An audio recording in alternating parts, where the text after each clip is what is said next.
Some stories don't begin with a dramatic moment or a grand event. Sometimes they begin with a paper cup, filled with coffee and quiet compassion. Emma Lewis was a woman of quiet routines. Living in the city of Chicago, she walked the same streets every day to her office in the Loop. She wasn't particularly wealthy. She didn't have a huge platform or 1,000 followers telling her what a good person she was.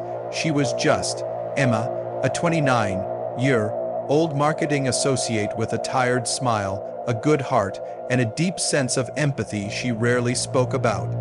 Every morning, she stopped at a tiny coffee shop on the corner of 7th and Monroe.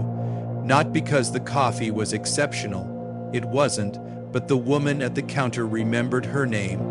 And the barista, with his too loud laugh and unkempt apron, always told her, "You look like a fighter. Don't stop fighting today." And so Emma didn't, but just outside that same shop, sitting silently on a worn-down bench, was a man.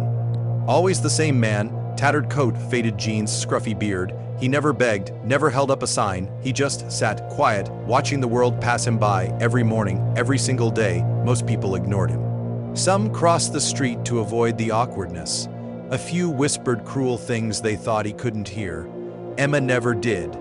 On a cold Monday morning in November, she stepped out of the shop with 2 cups of coffee instead of 1. Her hands were trembling, and not from the cold. She had thought about doing this for weeks, but something always held her back. Doubt, fear, discomfort. This time, she walked straight up to him. "I don't know how you like it," she said, "so I just added sugar and cream. Hope that's okay." He looked at her for a long moment before nodding slowly. "Thank you," he whispered, and just like that, it became part of her routine. Every day after that, Emma brought 2 coffees, one for herself, one for him. They didn't talk much at first, a simple nod, a quiet thank you, that was all. But over time, the silence began to soften. His name was James. He had once been a construction worker, had a family, a house, a life. But life doesn't always unfold the way you expect it to. One accident at a job site, a prescription for painkillers, and a spiral of addiction he never saw coming. His wife left. His son stopped speaking to him. He lost everything, and the streets became his home. Emma never judged, never asked for details, never gave advice. She just showed up with coffee. One morning, she sat next to him and asked, "Is there anything else I can do?" James looked at her and smiled faintly. "You're already doing more than anyone ever has." Sometimes they sat in silence. Other times they talked about books, music, life, regrets, hopes. Some mornings were harder than others. There were days James looked like he hadn't slept in weeks. But he always drank the coffee, always said thank you. Winter turned to spring, then summer, then fall again. For nearly a year, the routine never changed until one day, James was gone. The bench was empty. No coat, no crumpled newspaper, no familiar face. Emma stood frozen, coffee in hand, confused, worried, hurt. Maybe he found a shelter, she thought. Maybe he got arrested. Maybe he's hurt, maybe worse. She waited for 10 minutes, then 20. People brushed past her. Life continued as if nothing had changed, but everything felt different. She came back the next day, still no James. And then, on the 3rd day, she saw something.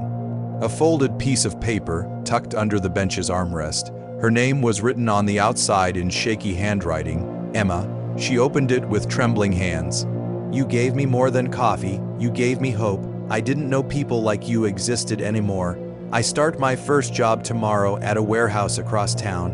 I got clean 2 months ago, been in a program. I didn't know how to tell you. I didn't want to disappear, but I needed you to know. You saved my life. Thank you for seeing me." James let Emma read the note over and over again.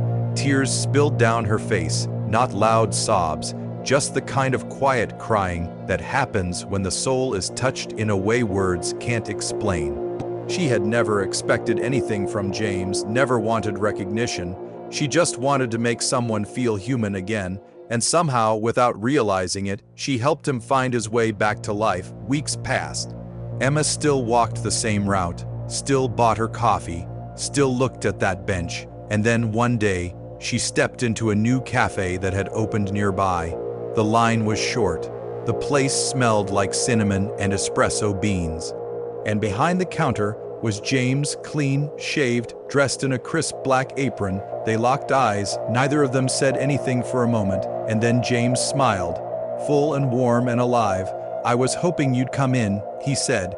Emma didn't need to say a word. Her eyes said everything. They talked for a few minutes about his new job, his new apartment, how he was working on reconnecting with his son.